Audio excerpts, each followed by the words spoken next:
Hello बच्चों, let's see the question. If the difference in atomic size of sodium lithium is equal to x, rubidium potassium is equal to y, francium cesium is equal to z, then A option है हमारे पास x is equal to y is equal to z, B option है x सबसे ज्यादा होगा, फिर y होगा, फिर z होगा, x सबसे C ऑप्शन है हमारे पास x सबसे कम होगा, फिर y, फिर z, and D option is x is greater than y and z is also greater than y.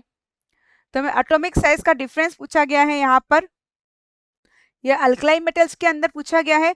तो इन अल्कलाई मेटल, इन अल्कलाई मेटल, अल्कलाई मेटल्स कौन होते हैं? फर्स्ट ए ग्रुप के, एस ब्लॉक में फर्स्ट ए ग्रुप के metals होते हैं lithium, sodium, potassium, rubidium, caesium. और यहाँ पर हमें दिया हुआ है इनके बीच की डिस्टेंस, लिथियम और सोडियम के बीच में रेडियस का जो डिफरेंस है एटॉमिक साइज का वो है x, और रुबिडियम एंड पोटेशियम ये है y, और यहाँ पर फ्रेंशियम है और ये डिफरेंस है z. और यहाँ पे हमें डिफरेंस पूछा गया है x, y और z के बीच में. x, y, z के अंदर क्या होगा, वैल्यू क्या होगी? तो डाउन द ग्रुप जाने पर हमें पता है साइज क्या होती है, साइज तो इंक्रीज होती है, लेकिन रिलेटिवली साइज क्या होती है, इतनी इंक्रीज नहीं होती. डाउन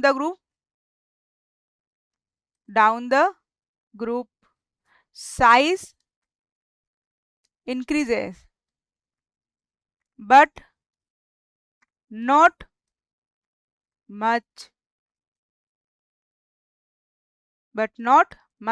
इतनी ज्यादा इंक्रीज नहीं होती. तो हमसे डिफरेंस पूछेंगे तो यहाँ पर लिथियम से बहुत ज्यादा साइज होती है सोडियम की, सोडियम से फिर जब पोटेशियम की और अब रुबिडियम से और नीचे आते जाते हैं तो साइज तो इंक्रीज होती है, लेकिन रिलेटिवली साइज जो है वो क्या होती है, इतनी इंक्रीज नहीं होती.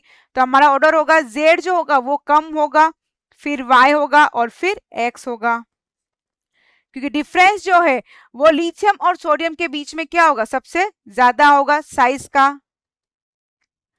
एटॉमिक साइज डिफरेंस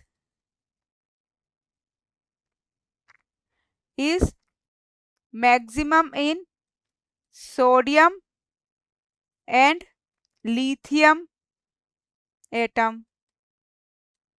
तो हमारा करेक्ट आंसर होगा x सबसे ज्यादा है, फिर y और फिर z. तो correct answer is option B, x सबसे ज्यादा है, फिर y का, फिर z सबसे कम है, फिर y और फिर x सबसे ज्यादा है. I hope you will understood. Thank you, best of luck.